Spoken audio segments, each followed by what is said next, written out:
Picture waking up in the stillness of night, the air thick and oppressive, a strange smell creeping into your senses. It's not the warm aroma of morning coffee or the familiar comfort of fresh linens. It's gas, sharp and menacing, the kind that sends your heart racing with raw fear. Now imagine learning. It wasn't a random mishap, but a deliberate act by the person you trusted most, the one you've shared over 30 years of love, laughter, and dreams with. Last night, I didn't sleep in my bedroom. And that's the only reason I'm here, sharing this story with you. Hi everyone, I'm Susan Harper, and today, I'm pulling back the curtain on a secret that shattered my family, but also ignited a strength I never knew I had. Get ready, because this tale is raw, gripping, and far from ordinary. I'm 55, a retired high school teacher living in a quiet suburban town in Ohio. My home is straight out of a storybook, a classic American house with a neatly trimmed lawn, a white picket fence, and flower beds I've nurtured for years. This is where my husband, Robert, and I have built our lives for over 3 decades. We raised our daughter, Emily, now 28 and carving her own path in the city. We've hosted countless barbecues, celebrated milestones, and filled every corner with memories. From the outside, our life looked like a dream, a steady marriage, a grown child thriving, and a cozy home that felt like our sanctuary. But lately, I've learned that even the most perfect facades can hide painful truths. Robert is 58, a construction engineer with a knack for big projects and a charm that used to light up rooms. But over the past few years, he's changed. He's grown distant, like a ghost of the man I married. He'd come home late, muttering vague excuses about work, his eyes dodging mine. His phone was always buzzing, and he'd slip outside to take calls, his voice low and guarded. At first, I blamed stress. His job is intense, and I didn't want to be the wife who nags. I told myself it was just a phase, something we'd navigate like we always had. But deep down, a quiet unease took root, whispering that something was terribly wrong. About a month ago, everything came to a head. Robert and I had a fight, one of those arguments that start small but explode quickly. He'd been out late again, and when I asked why, he snapped, accusing me of smothering him. His words cut deep, and I couldn't bear the thought of sharing a bed with him. Hurt and exhausted, I grabbed a blanket and stormed to the living room, curling up on the couch. It wasn't the first time I'd slept there, but it turned out to be a decision that saved my life. The next morning, I woke to an odd smell, faint at first, like a chemical sting. As I walked toward the bedroom, it grew stronger, unmistakable. My stomach churned. I knew it was gas. I called a repairman right away, my hands trembling as I dialed. When he arrived, he inspected the gas line in our bedroom and delivered news that hit like a sledgehammer. The line hadn't just failed, it had been tampered with, deliberately damaged to flood the room with gas overnight. If I'd been sleeping there, I might not have woken up. My mind reeled. Who would do this? The repairman's words haunted me. This wasn't an accident. Robert was the only other person home that night. Could the man I'd loved for over half my life really be capable of something so monstrous? I started replaying recent weeks. There was the moment I glimpsed a text on Robert's phone while he was in the shower. It was from someone labeled C, short and intimate, miss you. See you tomorrow. My heart sank, but I didn't confront him. I was too afraid of the truth. Now, with the gas leak, that fear was turning into something sharper, a blend of betrayal and rage. I thought about his late nights, the secret calls, the way he'd flinch when I asked about his day. Was he cheating? And if he was, could he really stoop so low as to want me gone forever? My home, the place I'd poured my heart into, suddenly felt like a trap. The man I'd built a life with seemed like a stranger wearing my husband's face. Why would someone I loved for so long want to erase me? That question gnawed at me, And it's where this story truly begins. I didn't have all the answers yet, but I knew I couldn't ignore the truth any longer. Something dark was unfolding, and I was determined to face it, no matter how much it hurt. Thank you for joining me on this journey. I'd love to hear where you're watching from today. So drop a comment below. If you're new here, please hit that like button and subscribe to join our incredible community. This story is just getting started, and it's going to get intense. Stick with me, because you won't believe what happens next. The smell of gas still lingered in my mind, even days after the repairman fixed the line. It wasn't just the fear of what could have happened that kept me awake. It was the question that clawed at my heart. Why would Robert, the man I'd loved for over 30 years, want me gone? I couldn't shake the repairman's words. This wasn't an accident. Standing in my Ohio kitchen, stirring a cup of coffee that had gone cold, I knew I couldn't just sit there and wonder. I had to find the truth, no matter how much it hurt. Welcome back, everyone. I'm Susan Harper, and if you're just joining me, you're diving into a story about betrayal, secrets, and the strength it takes to face them. Let's pick up where we left off, because things are about to get real. I wasn't always the type to snoop. For years, I trusted Robert completely, believing our marriage was built on honesty. But that text from C on his phone, the late nights, and now the gas leak. They were puzzle pieces that didn't fit the life I thought we had. I needed help. Someone who'd listen without judgment. That's when I called Lydia. My best friend of 20 years. Lydia's 40, sharp as a tack, and never one to sugarcoat things. She's a nurse, always working odd hours. But when I told her about the gas leak over coffee at our favorite diner, she put down her mug and stared at me. Susan, you need to stop making excuses for him. Something's wrong, and you know it. Her words hit hard, but they were exactly what I needed. Lydia didn't just listen, she pushed me to act. If Robert's hiding something, you won't find answers waiting for him to confess, she said. You need to dig. I hesitated. Digging felt like betraying the vows I'd held sacred, but staying in the dark felt worse. So, with Lydia's encouragement, I started small. I checked Robert's phone again when he was asleep, my heart pounding like I was committing a crime. There were more texts from C, flirty and familiar, talking about meeting at a place called the Blue Haven, a cafe downtown. My hands shook as I wrote down the details, feeling like I was unraveling my own life. The next day, Lydia and I drove to the Blue Haven. It was a cozy spot, all exposed brick and soft jazz, the kind of place I'd have loved in another life. We sat in a corner booth, pretending to chat, but my eyes were glued to the door. Around noon, Robert walked in, his arm around a woman. She was younger, maybe 35, with sleek blonde hair and a confident smile. They laughed, their hands brushing as they sat down. I felt my chest tighten, like the air had been sucked out of the room. Lydia squeezed my hand under the table. That's her, isn't it? She whispered. I nodded, unable to speak. This was C, the woman tearing my marriage apart. I wanted to storm over, to scream, to demand answers, but Lydia kept me grounded. You need proof. Susan, not a scene. She was right. If I confronted them now, Robert would deny everything, and I'd be left with nothing but my anger. So I stayed, watching them like a ghost in my own story. I pulled out my phone and snapped a photo. Blurry, but clear enough to show Robert kissing her cheek as they left. That image burned into my mind, a wound I couldn't unsee. Driving home, Lydia was quiet, letting me process. What now? I finally asked. She looked at me, her eyes fierce. Now you keep going. You deserve the truth. Back home, I couldn't look at Robert without seeing that photo.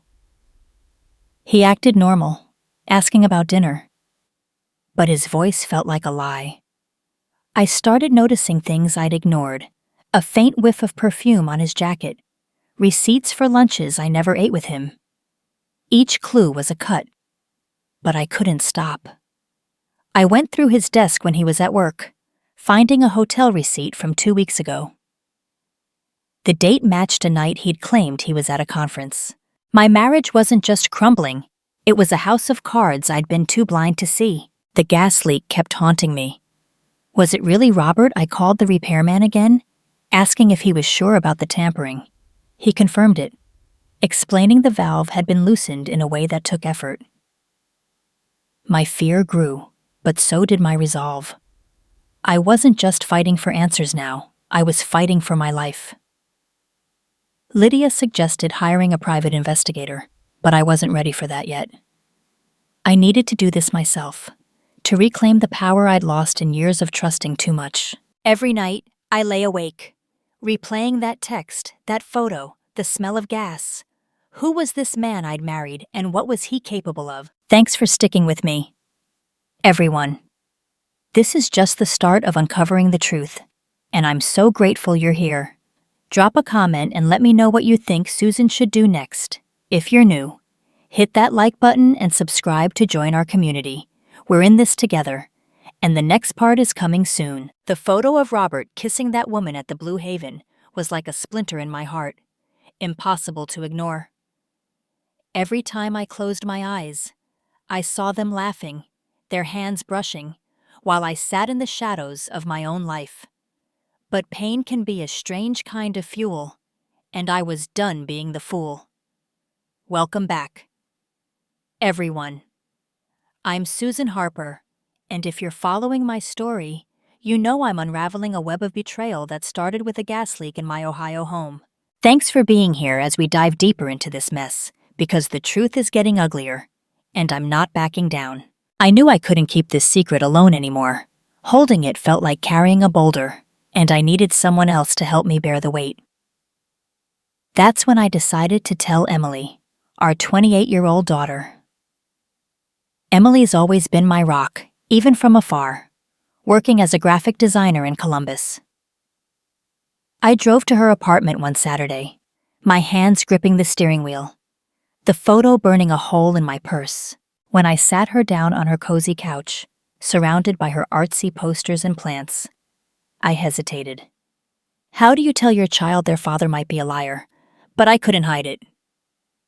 Emily, I think your dad's cheating, I said, my voice barely steady. Emily's face fell, her eyes wide with disbelief. Mom, no way. Dad. He's always been. Dad. She shook her head like she could push the idea away. I showed her the photo, the hotel receipt, and told her about the gas leak. Her expression shifted from shock to anger, but not at Robert, at me. You're jumping to conclusions. Maybe it's a misunderstanding. You can't just accuse him without proof. Her words stung, like I was the one betraying the family. We argued, voices rising, until she asked me to leave. Driving home, I felt more alone than ever. My own daughter didn't believe me, and I wondered if I was losing her too. That rejection lit a fire in me. If Emily needed proof, I'd find it, not just for her, but for myself. I started digging deeper, treating my own home like a crime scene. One evening, while Robert was at a supposed work dinner, I went through our joint bank account online. What I found made my blood run cold. Over the past 6 months, Robert had transferred thousands of dollars to an account I didn't recognize. Small amounts at first, then larger ones, totaling over $20,000. My heart pounded as I printed the statements, each transaction a stab of betrayal. This wasn't just an affair, he was planning something bigger, maybe a whole new life. I called Lydia, my voice shaking as I told her about the money. Susan, this is serious, she said. He's not just cheating, he's hiding assets. You need to protect yourself. She suggested checking other documents, like insurance policies. The next day, I rummaged through Robert's files in his home office, a place I'd rarely entered. Tucked in a drawer, I found a life insurance policy I didn't know about. It was in my name, with a payout of $500,000, and Robert as the sole beneficiary. My hands trembled as I read it. If I died, he'd be set for life. The gas leak flashed in my mind, and for the first time, I truly believed he might want me dead. That realization broke something in me, but it also built something new. I wasn't just a scorned wife. I was a woman fighting for survival. I started keeping a journal, documenting every clue: the texts, the photo, the bank transfers, the insurance policy. I hid it in a locked box under my bed, a secret weapon for whatever came next. I also began watching Robert more closely. His lies were bolder now, like he didn't care if I noticed. One night, he came home reeking of that same perfume I'd smelled on his jacket, and when I asked where he'd been, he just shrugged. "Work," he said, not even looking at me. His arrogance fueled my resolve. I reached out to the repairman again, asking for a written report on the gas leak. He emailed me a detailed account, confirming the valve had been deliberately loosened, a task that required intent and knowledge. I forwarded it to Lydia, who insisted I hire a private investigator. "You've got enough to suspect he's dangerous," she said. I still wasn't ready to bring in a stranger, but her words stuck. Dangerous. Was Robert really capable of murder? I didn't want to believe it, but the evidence was piling up, and I couldn't ignore it anymore. Emily's doubts still hurt, but I didn't blame her. She loved her father, and I'd raised her to see him as a hero. I sent her a text, apologizing for our fight and promising I'd only come to her with hard proof. Deep down, I hoped she'd see the truth before it was too late. For now, I focused on my next move. I wasn't just gathering evidence. I was building a case, one that would protect me and expose Robert for who he'd become. The man I'd loved was gone, replaced by someone I didn't recognize, and I was ready to fight him. Thank you for staying with this story. What do you think about Emily's reaction? Let me know in the comments. If you're new, please like and subscribe to join our community. We've got one more part coming, and it's going to be intense. The truth was a heavy weight, but it was also a spark, igniting a fire in me I hadn't felt in years. Knowing Robert had betrayed me with another woman, siphoned our savings, and possibly tried to end my life with that gas leak changed everything. I wasn't just Susan, the retired teacher and devoted wife anymore. I was a woman on a mission, ready to take back my power. Welcome back, everyone. I'm Susan Harper, and if you've been following my story from our quiet Ohio town, you know I'm unraveling a web of lies that's tested my heart and my strength. Thanks for sticking with me, because this part is where things come to a head, and it's intense. I spent days after finding the insurance policy in a haze of fear and fury. The evidence was undeniable: the tampered gas line, the secret bank account, the texts from C, and now a $500,000 payout tied to my death. But I wasn't going to crumble. I had a locked box under my bed filled with proof, and I was ready to use it. Lydia kept pushing me to hire a private investigator, but I wanted to handle this myself, at least for now. I needed to face Robert on my terms, to look into his eyes and see the man he'd become.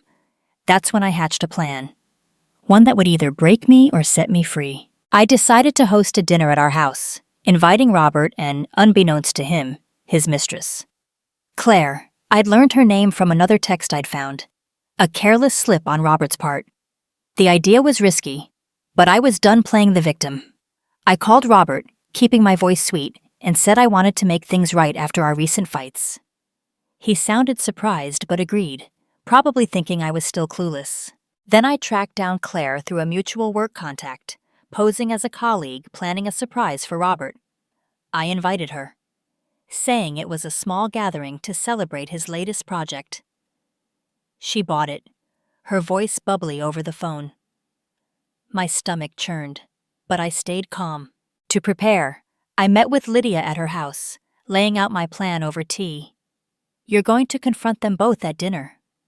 she asked, her eyes wide. "Susan, that's bold."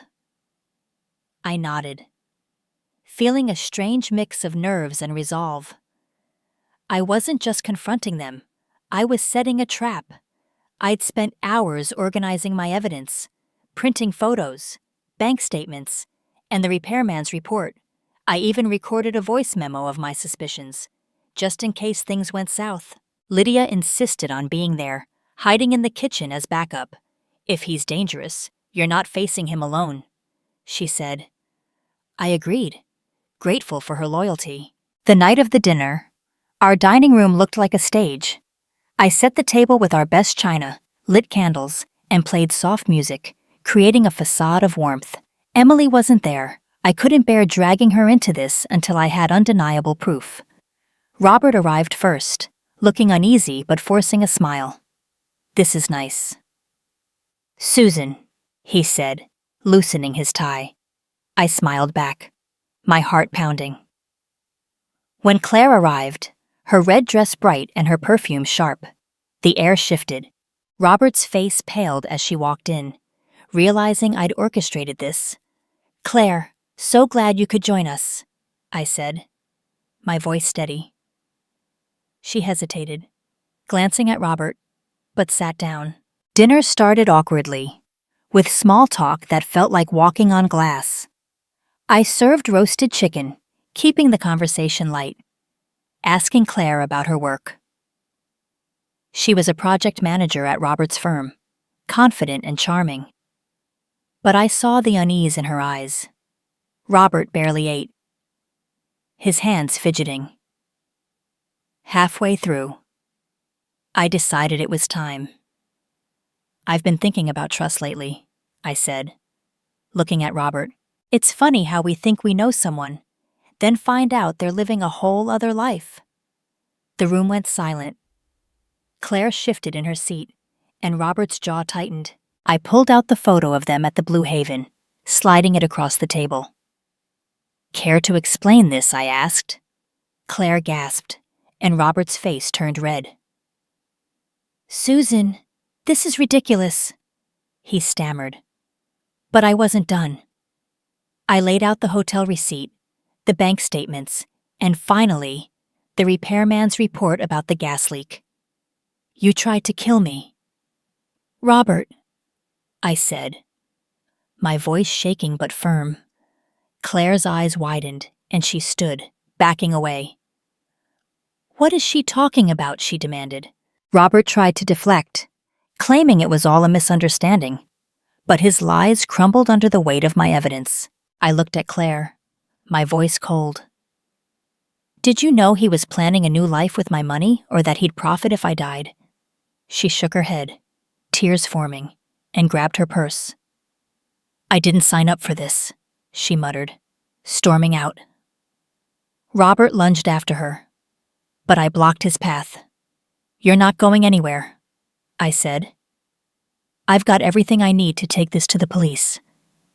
His eyes flashed with panic, and for the first time, I saw fear instead of arrogance. Lydia stepped out from the kitchen, her presence a silent warning. The room felt electric, like a storm about to break. "Thank you for being here for this showdown. What would you have done in that moment? Drop a comment and let me know.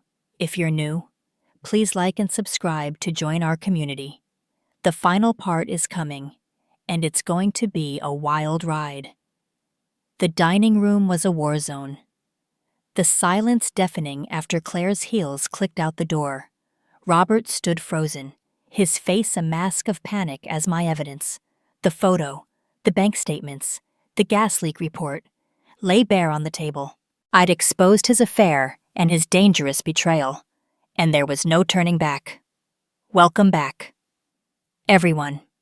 I'm Susan Harper, and if you followed my story from our quiet Ohio town, you've seen me confront the man who tried to erase me. Thank you for being here for the final chapter, because this is where I reclaim my life. And it's a moment you won't forget. Robert's first move was desperation. He sank to his knees, his voice shaking. "Susan, I swear, I messed up. But I'd never hurt you, he pleaded, eyes glistening with tears. I'd fallen for his charm before, but not now. Lydia stood by the kitchen door, her presence a quiet strength. You don't get to lie anymore, I said, my voice firm. I know about the money you stole, the insurance policy, the gas leak you caused. You're finished. His shoulders slumped, and he collapsed into a chair, his silence admitting more than words ever could. For the first time, I saw him for what he was, a coward undone by his own greed. That night, I refused to let him stay. With Lydia's help, I packed his suitcase and pointed to the door. Get out, I said, my heart pounding but steady. He didn't fight, maybe knowing he'd lost.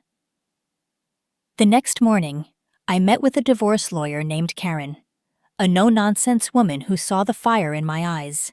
I handed her everything: the photo of Robert with Claire, the bank statements showing his secret transfers, the repairman's report on the tampered gas line, the $500,000 insurance policy naming him beneficiary.